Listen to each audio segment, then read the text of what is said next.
Alrighty, good morning ladies and gentlemen. Here we are, Lake Berryessa. We are launching out of Markley Cove, which is actually at the very southern end of this lake. And it's an area, you know, this time of year in the wintertime, I like to fish kind of these areas in general. Basically just steeper canyons, river channels, and I think it's just a little bit easier to target some of these fish in the wintertime versus going out on the main lake and having to really graph and graph and graph. Here you still have to graph, but I do feel like you can catch them a little bit easier fishing some of these steeper walls and stuff like that. Conditions wise, it's pretty nice out today. It is a little foggy this morning driving in, but warm. I don't think the temperature dipped down too bad last night. I think maybe it got down into the mid 40s, but right now it's already 50 degrees, so kind of a warmer winter day. We'll see how that goes. One thing about this lake that's a little different this year compared to the past 3 or 4 years is the water level. In a good way, I think. A lot more consistent. Something that I've recently done is look at water levels for particular bodies of water, especially last year with all that rain. But if you look at Lake Berryessa, water level is pretty consistent. So we'll see what it does out there. Figured one thing I do want to do, because I don't know why I've been getting a lot of messages about this, is go over real quick the tackle trunk. Really nothing special.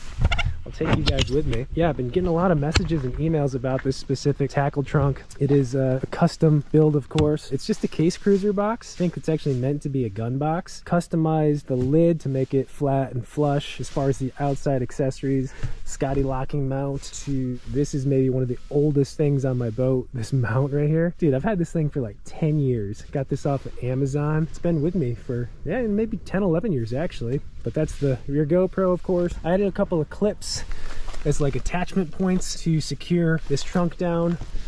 So I got one on each side and then one in the front. These are pretty cool, just easy on off. Some Scotty rod tubes on each side. You can actually adjust the angle of these guys so they're slightly angled backwards. So that's for the 2 on the side. And then we've got 8 Yak Attack rod tubes in the back. So maybe a little bit overkill on the rod storage, but you can never have too much. And also these tubes are cool because, and I don't use these, but I could, but they do come with these little latches. So if you wanted to, say, keep your rod pinned in place, you could attach like so, but I'm not really worried about that ever. But yeah, diving into the box. Oh, this thing also, I should mention, is on wheels, and it has a telescoping handle, so kind of like a roller suitcase, if you will, if you want to roll it around. And you can actually roll it around with the rods in. Wouldn't recommend it, but it is doable. But it's light enough for me to carry. But going into the box, pretty simple setup. Got a little divider to organize tackle a little bit more. So this side right here for today, just bringing one 3700 Plano Flex box, a little deeper box. Gives you a little more versatility with what you can store in here. You know, you can fit bigger baits in here, and of course with the flex boxes you can basically use this like a jigsaw puzzle and make your compartments customized, put what you want in there. But nothing crazy today. I mean, I've got coarse finesse jigs, a couple of swim baits, crankbait collection, some jerk baits, a couple of blade baits, spoons, spinner baits are in there. Nothing too crazy, so that's in there. I always just bring a big old water with me every trip.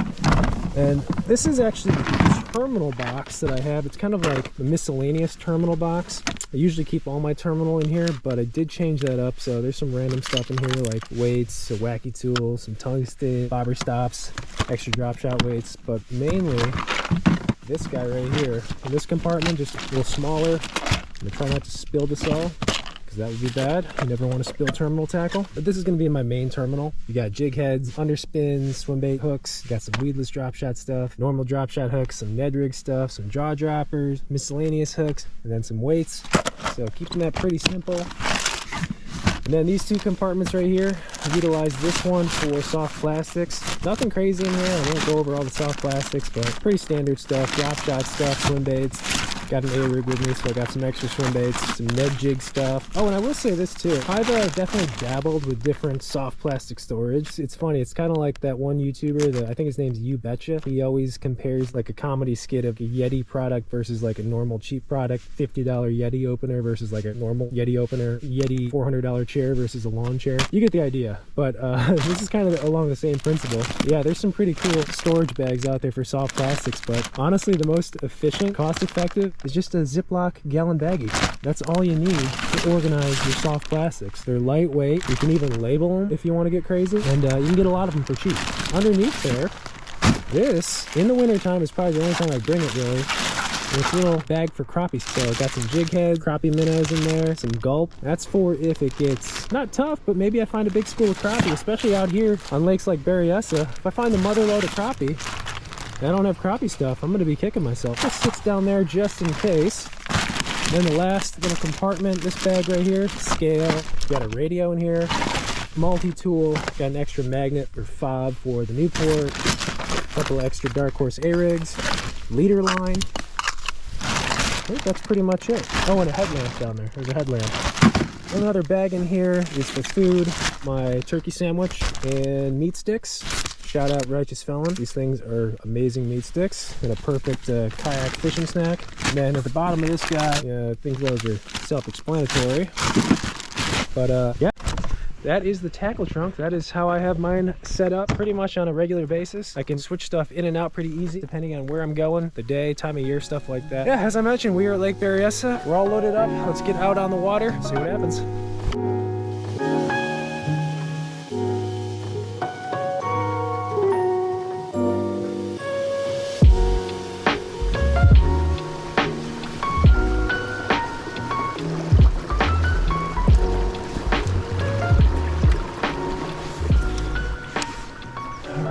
Started. I think what we'll do is we'll start back here where we launched and work our way out. Just kind of go with the flow today. Not going to try to overcomplicate things. Got to keep in mind though that this is still winter time and probably there's a good portion of these fish that are deep, so I gotta, for me at least, get outside of my comfort zone, or be willing to get outside of my comfort zone and fish deeper than say 25, 30. We'll see. Man, just cannot beat these conditions though. It's like perfect kayak fishing weather. The carp that just said hello. Oh, let's get underspin vibes.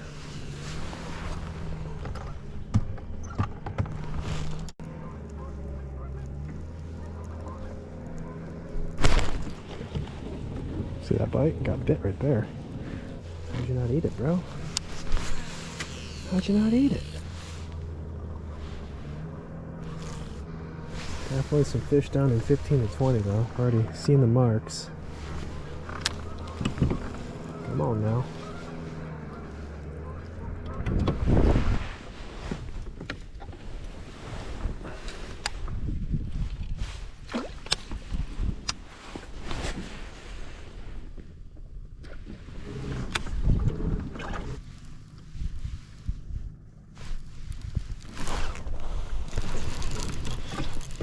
Piece of grass right here. This piece of grass feels like it's almost fighting. Good stick. Good stick. First catch of the day. Stick fish. Feels nice to get a tug though.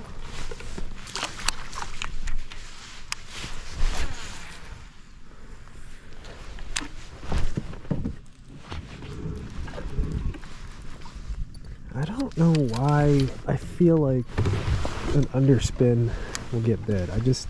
I've really never had good luck fishing an underspin the way I'm thinking it should work today, meaning deeper. Really just slow rolling it on the bottom. Usually the times I've caught underspin fish is around shallow grass. It's obviously a proven winter technique. The reason I'm throwing it is it feels like it should get bit. Like I think normally I'd go to a jig or a drop shot as my go-to bait. I really can't explain why I feel an underspin is the most productive option right now. I could be totally wrong, but I gotta go with that gut feeling a little bit.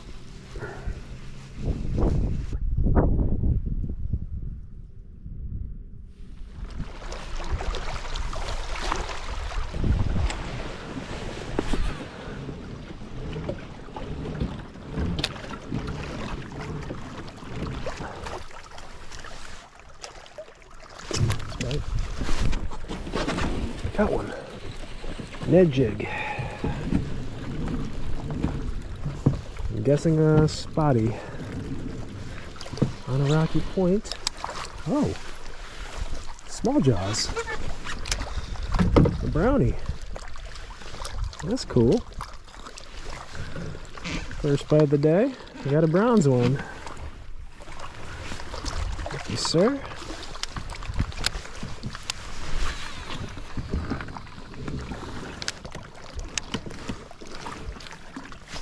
Hard to say exactly how deep that was, but I'm gonna guess 25-ish. Let's see if we can replicate it. Down by the dam now. Definitely some of the rockiest, steepest parts of the lake.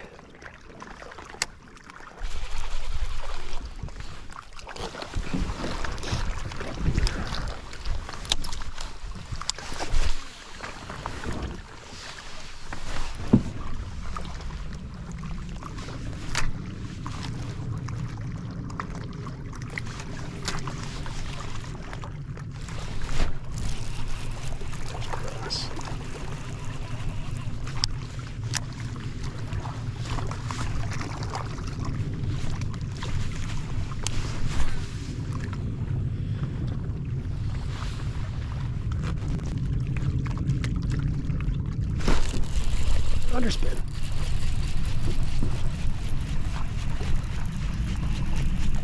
Got a feeling about it.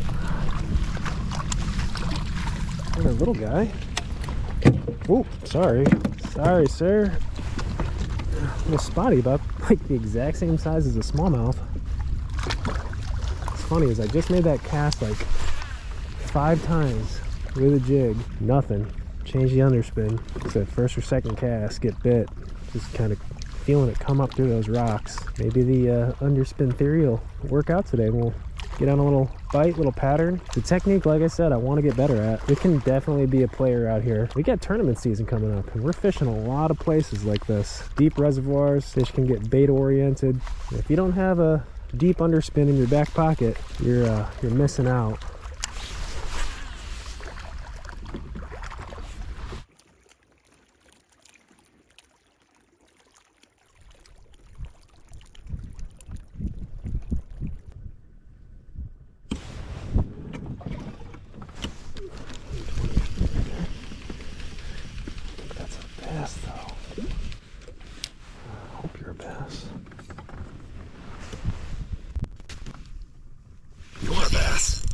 No! How'd you come off? How'd you come off? Actually dropped on one's head in 22. She came off. Oh, such a shame. There he is again, that same fish, I think. Kind of shallow, 22 foot. Put a hook in him. No second chances here. Well, maybe there's something to this 23 to 25 foot range. Fish may have slid up a little shallower. Oh boy, 12-15. Bite's tough. Either that or just we haven't run across fish yet. Seen some fish on the graph up in 20-25 foot, but I just don't know how many of them are bass. They look like bigger marks, maybe carp or catfish. You can see the bait is definitely out deeper though, so I don't know, maybe I should try that extreme depth of 40 to 60 foot, see if we have any luck doing that. Could just be an area too. Find that right stretch and you can get right in a hurry.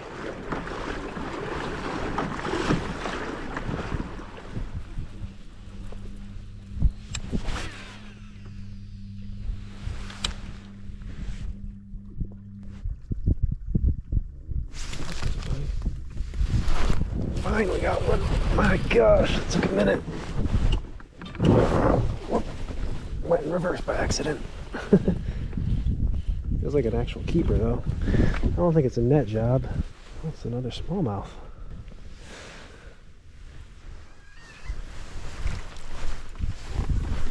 Thank you, sir. Another Ned jig fish. Felt way bigger. Another brown one.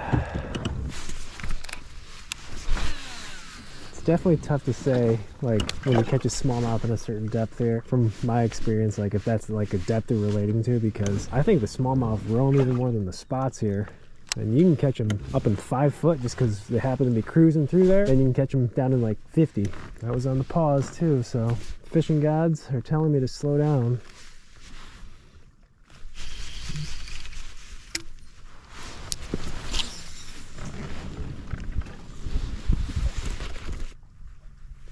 There's a fish. It's a baby. Oh, maybe not. It got bigger. Got bigger.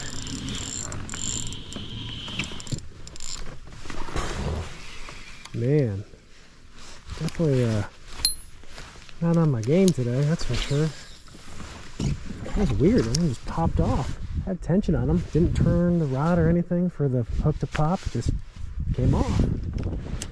I mean, if I landed everything that bit today, I think we'd have a limit, well, a limit of 10 inchers, just not capitalizing on these bites. I'm like batting 500 right now. Okay. Let's see, I'm swimming around this point right here. Some of them are suspended, some of them are on the bottom, but there's definitely some fish here. What do we got? Oh, spotty. There, bud.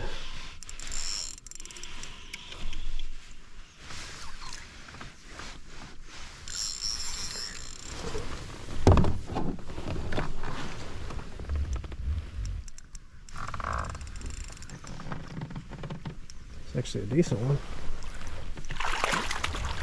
It's got some meat to it. Big fish of the day. There we go. Nice. Ooh, he's a fat one.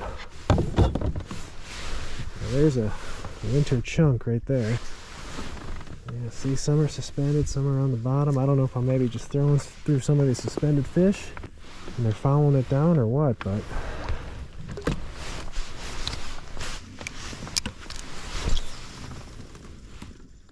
that's 2 bites off of this long tapered point. I think these fish, those 2 bites were probably in about 30, so these are a little bit deeper. Still hard to say though. These fish are moving. I don't think they're really sucked to the bottom.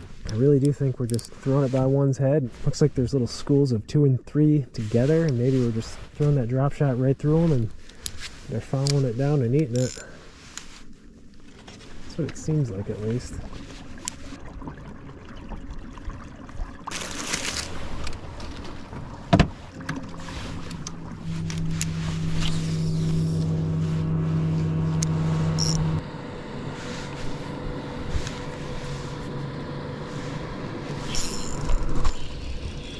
There we go. Alright, come on, buddy.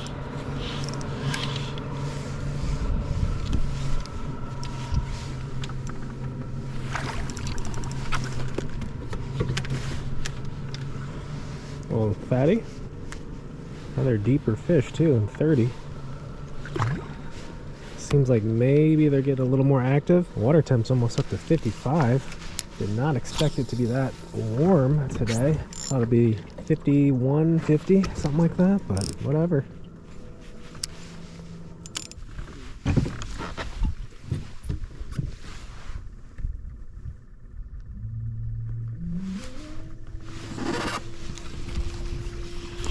Oh, I was just about to take off. Whoopsie. Guess I gotta stay a little longer. Feels like a decent one. Not sure. They're fighting so weird. Like, it's just like dead weight. It's like reeling in a big giant piece of grass. And when you get them a little closer, they make that run.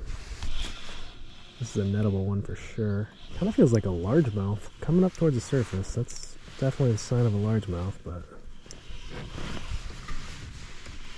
oh, it's a big spot. Oh my gosh. Oh gosh. Oh my gosh. Holy crap. That is a big spot. Big fish of the year. I mean, we're only about a month in, but oh man. It's not a PB, but it's one of my probably top 5 biggest spots ever. Jeez. That's cool. Very cool. Just a chunk. Just a chunk. Gotta be a 3, 3.5, 4 maybe. There's a nice spotted bass right there. Big old football. Thank you, sir. There could be more down there too. In the graph. I'm very willing to bet those are more spotted bass. Down in 30. You can see they're not really bottom oriented. I do think that kind of schooling around, chasing mid-column, and I'm getting lucky and throwing the drop shot right through them, and they're following it down, and sometimes they'll eat, sometimes they'll just look at it. No, that was a lucky catch. You can see I was just about to jam up a little ways.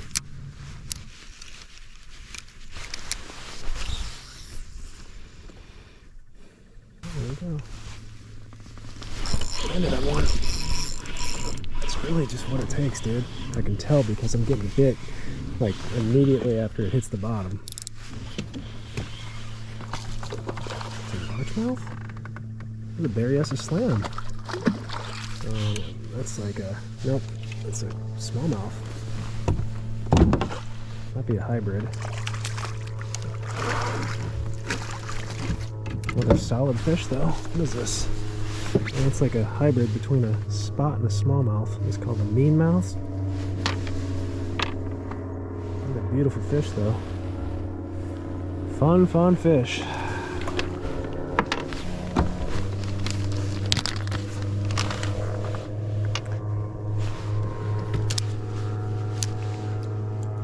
Well, whether it's the time of day or the area, we're on a little something now. We're on again. Oh, no. Thought we were on.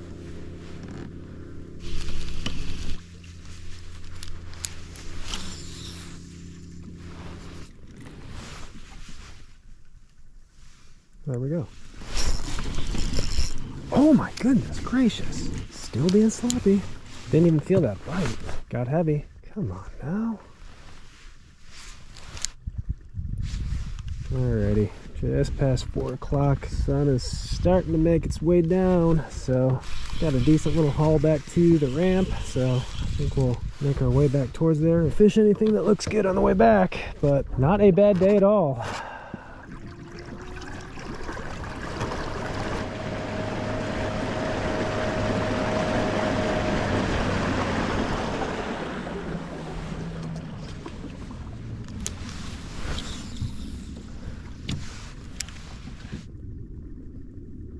Someone finally got it.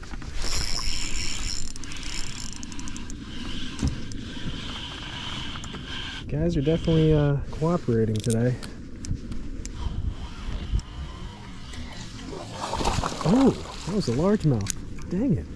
That would have been our Berryessa Slam. Smallmouth, spot, largemouth, I guess bonus meanmouth or the hybrid. Dang it. Story of the day. Getting bites, but only can land half of them. There we go. Let's see if we can put this one in the boat. It doesn't feel like a largemouth though. Oh, it's a fat spot. Bigger than I thought. Man, another fat fish, dude. Holy smokes. Oh, he should have came off. Thank you, sir. Man, I was about to go, but about to head in, but I might have to give it a gander.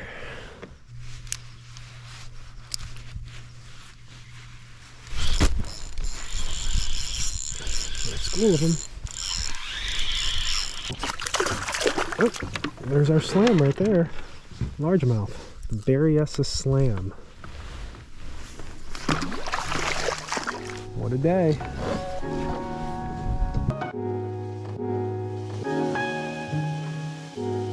Alrighty, ladies and gentlemen, just past 5 o'clock. The sun is just about to set. I want to stay out a little bit longer, but I can't get greedy. Got our fix today. Lake Berryessa today, beautiful day, calm conditions, a little bit warmer than normal. Despite all the beautiful conditions, it started out kind of slow. And I think that's one of the lessons for sure this winter is the bite in the morning, or at least before 12 o'clock. Can't really rely on it. Almost anything you catch is like a bonus. But did have a couple of bites. Had one on the old Ned jig, smallmouth, kind of working it up a rocky point. Then caught one on the underspin, and that was pretty much the morning. Covered a lot of water. There was definitely some sloppiness today. I mean, the few bites that I had wasn't capitalizing like I should. Missing some fish, they were coming unpinned, but whatever. They were bites at least, always a good sign. I think around 1:30, 2 o'clock, pulled into a cove, kind of this secondary point, long tapering point, 30 foot of water, got bit. Another fish came off, thought it was a good sign still, kept fishing. That same exact area, got bit again, drop shot, put that one in the boat. Was starting to really get bit on that drop shot, stopped getting bit on that jig, so pretty much kept that green pumpkin, little flatworm in my hand the rest of the day. And then we had a little flurry, got on a little hour and a half, 2 hour window. I don't want to say the bite was epic or anything like that, but we're getting bit every 15, 20 minutes, I'd say. Bite kind of died down, so I made my way back towards the ramp, found one little spot that had a bunch of fish on it, was able to get a few more bites, put the slam, the Berryessa slam in the boat, finally got a largemouth, so that's all 4 different kinds of bass that I have here at Berryessa. Probably only done that maybe a handful of times. Yeah, that was pretty much everything that happened today. A really fun day of winter kayak bass fishing. Started off slow, but definitely picked up towards the end of the day. I will certainly take it, but I'm gonna make my way in, pack up, head home, and as always, thank you guys for watching, for coming along, and I will see you guys in the next video.